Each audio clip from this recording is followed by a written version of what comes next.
Hello friends, welcome to life advisers. आप सभी का स्वागत है हमारे चैनल पे। सबसे पहले मैं बात करूंगा वीकली पिक शेयर करने से पहले हमारे प्रीवियस जो मैंने कॉल्स दिए थे या मैंने जो रिसर्च जो है वो शेयर करी थी आपके साथ में। तो सबसे पहले महिंद्रा एपीसी के बारे में बात करते हैं। अभी तक इसका एंट्री पॉइंट जो है वो ट्रिगर नहीं हुआ है, तो मुझे लगता है इस स्टॉक को अभी हमारे लिस्ट से हटा देना चाहिए और हमें इसमें कोई पोजीशंस फिलहाल नहीं बनानी चाहिए। काफ़ी समय हो चुका है शेयर करने के बाद में और अभी तक एंट्री पॉइंट ट्रिगर नहीं हुआ है। हालांकि जो एंट्री पॉइंट है, मुझे लगता है एंट्री पॉइंट ट्रिगर होने के बाद में डेफिनेटली टारगेट्स हमारे मीट होंगे, बट फिलहाल जब तक ये ट्रिगर नहीं हुआ है तो मुझे लगता है कि इसे हटा देना चाहिए और हमें इसे कोई पोजीशंस फ्यूचर में भी नहीं बनानी चाहिए। अगर मैं अब बात करूं सीक्वेंट साइंटिफिक की, तो सीक्वेंट साइंटिफिक 146 पे हमने रिकमेंड किया, उसके बाद में 168.7 इसमें हमने हाई देखा। तो ऑलरेडी अगर इसमें बात करें तो लगभग 10 से 15% का रिटर्न इस स्टॉक में हमको मिल चुका है और अभी करंट लेवल्स पे अगर देखें तो लगभग 4.42% का रिटर्न देखने मिल रहा है। विनती ऑर्गेनिक्स की अगर बात करूं तो ऑन एन एवरेज ये 1250 के आसपास रिकमेंड किया हुआ है। 1419 इसने इसके बाद में हाई बनाया, तो यहाँ पे भी लगभग 10% का रिटर्न आपको देखने के लिए मिला। और अभी करंट लेवल्स पे देखो तो नेगेटिव रिटर्न मिल रहा है 10% का। स्टॉप लॉस है 1100 का, 1120 करंट लेवल्स है। मेरा मानना है इसमें अगर आपका स्टॉप लॉस ट्रिगर भी होता है तो आप इसमें अपनी पोजीशन होल्ड कर सकते हैं और आपको अच्छे रिटर्न्स देखने मिलेंगे, ऐसा मेरा मानना है। क्योंकि 1600 का जो मैंने टारगेट दिया है बहुत ही अच्छा टारगेट है और बहुत जल्दी देखने मिल सकता है। अगला स्टॉक है कोरोमंडल इंटरनेशनल का। 760 पे मैंने ये बताया था आपको। 810, 950, 1100, 1300 हर टारगेट, बहुत बड़े बड़े टारगेट्स मैंने इस स्टॉक के बारे में दिए। 700 का स्टॉप लॉस दिया था। 773 करंट लेवल्स है और 1.71% इसका रिटर्न चल रहा है। ये भी फंडामेंटली बहुत ही अच्छी कंपनी है और अगर हम देखेंगे तो ये भी अभी ओवरऑल थोड़ा सा केमिकल्स और अगर हम फर्टिलाइजर सेक्टर को देखें तो थोड़ी सी वीकनेस इन स्टॉक्स में है, क्योंकि इंटरेस्ट जो है वो फ्रंटलाइन स्टॉक्स में ज़्यादा है। बट आने वाले दिन के अंदर में इनमें फिर से जो लोगों का इंटरेस्ट है वो जागते हुए दिखाई देगा। वहीं मार्क्सन फार्मा की बात करें तो 51.65 पे मैंने रिकमेंड किया था।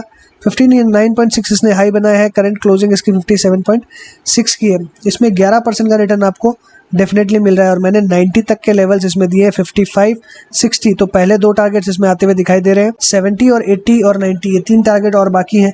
मुझे लगता है आने वाले समय में ये भी देखने मिलेगा। ग्रैनुअल्स के अंदर में 390 का मैंने इसमें एंट्री प्राइस दिया है। 375 का मैंने स्टॉप लॉस दिया है। 405.95 इसने हाई बनाया। पहला टारगेट हमारा अचीव हो चुका। अभी करंट आधे % की तेज़ी ये दिखा रहा है स्टॉक। इसके बाद में मैंने शेयर किया वेल्सपन को। 120 के ऊपर में बाई करने की सलाह थी। 150, 180, 200, 220 ये चार टारगेट्स के लिए 105 का स्टॉप लॉस है। अभी तक इसने जो हाई बनाया है 119.5, 120 के ऊपर ही खरीदना है। 120 के ऊपर खरीदेंगे तो 150 से लेकर 220 तक के लेवल्स आपको देखने मिलेंगे। स्टॉप लॉस 105 का हम रख के चलेंगे। अभी इसमें भी अगर देखें तो ओवरऑल एंट्री पॉइंट जो है वो ट्रिगर नहीं हुआ है। अगर हम टोटल रिटर्न देखेंगे तो अभी तक टोटल रिटर्न 7.4% का आपको मिला है। तो एटलीस्ट आपने जो मेरे वीडियो के लिए इन्वेस्टमेंट किया है उतना डेफिनेटली मुझे लगता है कि आपने वसूल कर लिया होगा और आज की पिक के बाद में मुझे लगता है वो भी बहुत अच्छा आपको रिटर्न देगा। तो डेफिनेटली आपके जो इन्वेस्टमेंट है वो बिल्कुल ख़राब नहीं होंगे। तो आज हम बात करेंगे आईजीएल के बारे में, इंद्रप्रस्थ गैस लिमिटेड। इसका रिसेंट्स के अगर रिजल्ट्स देखें तो काफ़ी अच्छे दिखाई दे रहे हैं। Margin fronts on an average flat दिखाई दे रहा है और ओवरऑल प्रॉफिट अगर देखें तो काफ़ी इंक्रीज होते हुए दिखाई दिया है। इसकी अगर हम करंट वैल्यू की बात करें तो 450 पे स्टॉक दिखाई दे रहा है और इसके अगर 52 वीक हाई की बात करें तो 534, लो की बात करें तो 284। डिविडेंड यील्ड्स का करंटली 0.62 दिखाई दे रहा है। बुक वैल्यू इसकी 80 रुपये है और इसकी स्टॉक की पी जो है 31.4 पे चलते हुए नज़र आ रही है। रिटर्न ऑन कैपिटल एम्प्लॉयड देखेंगे तो 30.3 का, तो काफ़ी अच्छा दिखाई दे रहा है। वहीं रिटर्न ऑन इक्विटी जो है वो 24.5%, मतलब जितने पैसे ये लगा रखा है उसके 24.5% हमको रिटर्न जनरेट करके दे रहा है। फेस वैल्यू 2 रुपए की है और वहीं पे नंबर ऑफ इक्विटी शेयर्स इसके 70 करोड़ है, तो इक्विटी भी काफ़ी बड़ी है। और इसके सेल्स ग्रोथ की अगर बात करें लास्ट 5 साल में तो 12% की दिखाई दे रही है। वहीं सेल्स ग्रोथ 3 साल की देखें तो 19.4। इसका मतलब कि रिसेंट्स में इसके सेल्स में बहुत इंप्रूवमेंट आते हुए हमको दिखाई दे रही है। वहीं अगर प्रोमोटर होल्डिंग की बात करें तो 45% दिखाई दे रही है और प्राइस टू बुक वैल्यू 5.64, तो ये थोड़ी सी ज़्यादा दिखाई दे रही है। बट अगर हम बाकी गैस कंपनी से अगर कंपेयर करेंगे तो लगभग ये ऑन एन एवरेज इसी रेट में दिखाई दे रही है।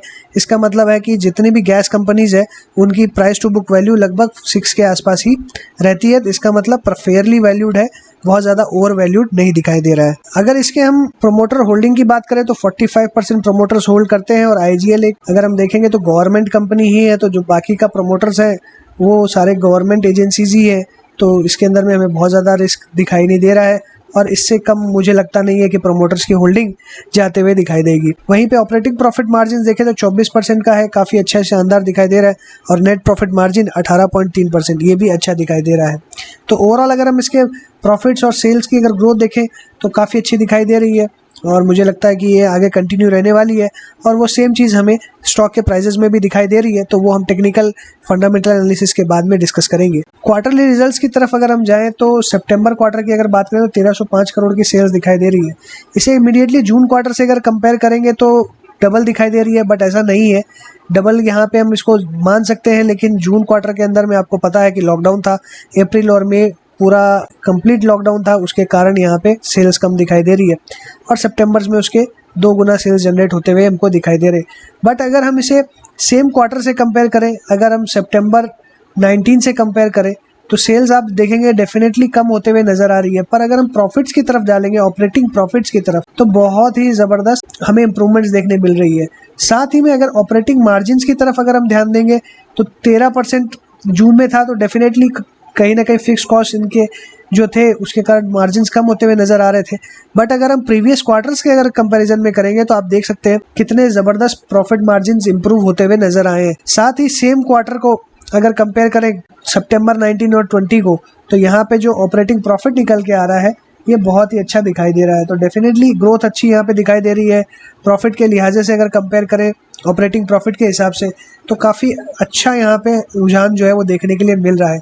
तो सेल्स कम होने के बावजूद भी अगर प्रॉफिट ऑपरेटिंग प्रॉफिट्स इंक्रीज हो रहा है, मार्जिन इतने इंप्रूव हो रहे हैं, तो आने वाले क्वार्टर्स में इसका असर जो है वो डेफिनेटली हमको देखने मिलेगा। अगर इसके रेशियोज को कंपेयर किया जाए, सेल्स ग्रोथ अगर देखेंगे तो 19% लास्ट 3 साल की देखने मिल रही है, और जो प्रॉफिट ग्रोथ है लास्ट 3 साल का वो 25% दिखाई दे रहा है। और लास्ट 3 साल की अगर हम इसके स्टॉक प्राइजेस के CAGR मतलब कितने कंपाउंडिंग हुआ है ये स्टॉक, तो लास्ट 10 साल में 22% के हिसाब से रिटर्न दिया है, लास्ट 5 साल में 36% के हिसाब से, लास्ट 3 साल में 14% के हिसाब से।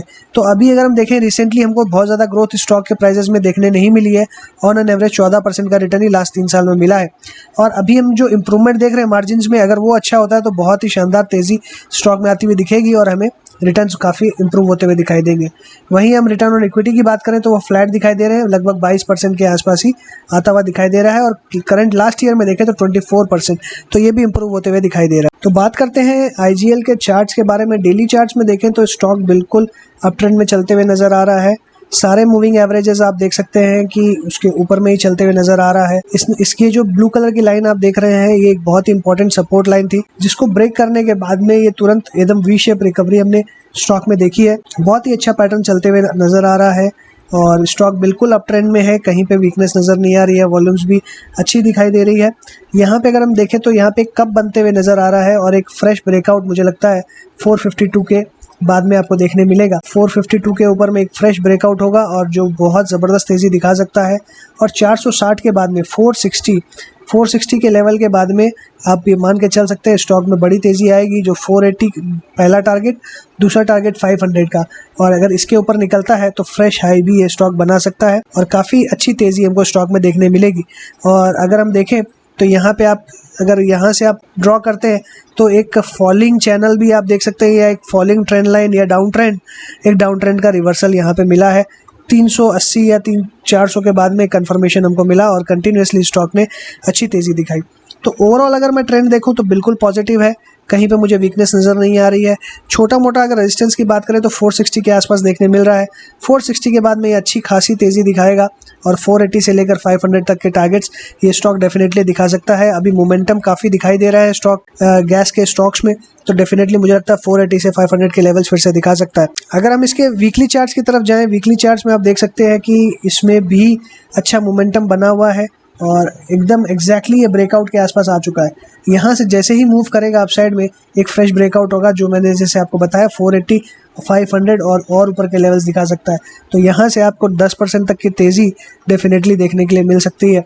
और मुझे लगता है वीकली पिक्स में जो मैं स्टॉक शेयर करता हूँ 10% के टारगेट्स बहुत ही जल्दी और बहुत ही ईजीली मिल जाते हैं, और वो मुझे लगता है कि बहुत ही अच्छा है। अगर पूरे महीने में आप अगर 3 से 4 स्टॉक के अंदर में अगर 10% तक के रिटर्न्स बना पाएँ तो डेफिनेटली काफ़ी अच्छा रिटर्न्स आपको मिल सकता है।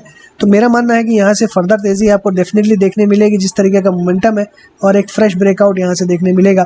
तो 452 के ऊपर में आप इसको बाय करें, मेरी यही रिकमेंडेशन रहेगी आपको कि कल अगर 452 के ऊपर निकलता है, क्लोजिंग बेसिस पे नहीं, अगर ओपनिंग 450 के ऊपर होती है, 1 घंटा 450 के ऊपर ट्रेड करता है, तो डेफिनेटली 452 के ऊपर में जैसे ही निकलेगा आप बाय कीजिए।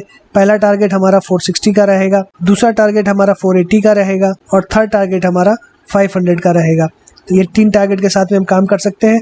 500 का अगर लेवल आता है तो यहाँ से और बड़ी तेज़ी देखने मिल सकती है। 520 का लेवल, और 520 के बाद में आपको और ऊपर के level fresh high, new high भी बना सकता है स्टॉक। तो डेफिनेटली मुझे यहाँ पे बहुत अच्छी पोटेंशियल लगती है। स्टॉप लॉस की बात करूँ तो स्टॉप लॉस मुझे लगता है कि यहाँ पे आपका 425 के आसपास स्टॉप लॉस बनेगा। तो लगभग यहाँ से मैं देखूँ तो 6% तक का आपको स्टॉप लॉस रहेगा। टारगेट जो है वो काफ़ी ऊपर तक के दिखाई दे रहे हैं। तो मेरा मानना है कि इस स्टॉक के अंदर में आप डेफिनेटली बाय करके चल सकते हैं। और ये आप कल, आज जब मैं रिकॉर्ड कर रहा हूँ तब 18 तारीख हो चुकी है, 18 नवंबर, और 19 नवंबर को अगर आप ये बाय करते हैं तो डेफिनेटली आपको अच्छा मोमेंटम मिल सकता है स्टॉक के अंदर में।